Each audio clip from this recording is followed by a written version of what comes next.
An Uber ride turns into a nightmare when an intoxicated man starts brutally punching and slapping his girlfriend. Yet despite the horrifying witness account, the judge is about to let the violent suspect walk free. The Uber driver stated to officers that the defendant was slapping and punching the complainant, who was the defendant's girlfriend, and the Uber driver had called the security officer on duty to get help with the situation. I'm sorry, Your Honor, this is... So we're just doing PC. All I've heard so far is that they're both highly intoxicated, arguing.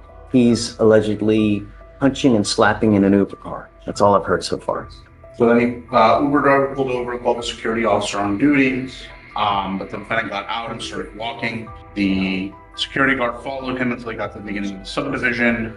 Then officers arrived and observed the defendant on the sidewalk. Officer tried to talk to the defendant. Once the defendant started to tell the officer, quote, "Leave me the fuck alone, you people are a piece of shit, and that's all you'll do is treat people with, respect." The defendant started walking towards the officer, who dropped the pill bottles, and kept saying, "Leave me alone, get away from me." Officer asked the defendant what it was that they're trying to hide. Defendant said that that's my marijuana. Defendant was combative, telling the officer to fuck off.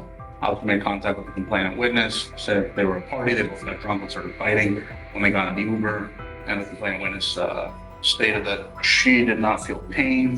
Do they see any visible injuries, anything of this nature? No, Judge, as far as that goes, what's in the DIMS here is that the witness stated that he observed the defendant with enough force that she covered her face, fell to the floor, and that the witness observed the complainant based on her actions to appear to be in pain. Specifically, that the punch was of such a force that it caused her to fall to the floor of the vehicle and covered her face up because she was punched. I think that's what about that. As he just read, she said she did not feel pain, she did not want to press charges, and I have an affidavit on prosecution as well that I'm going to be getting to the state. The officer goes to interview the complaining witness, I'm assuming, and doesn't see anything? I don't see any indication that they saw anything. And she says, I don't know. And I do not want to press charges.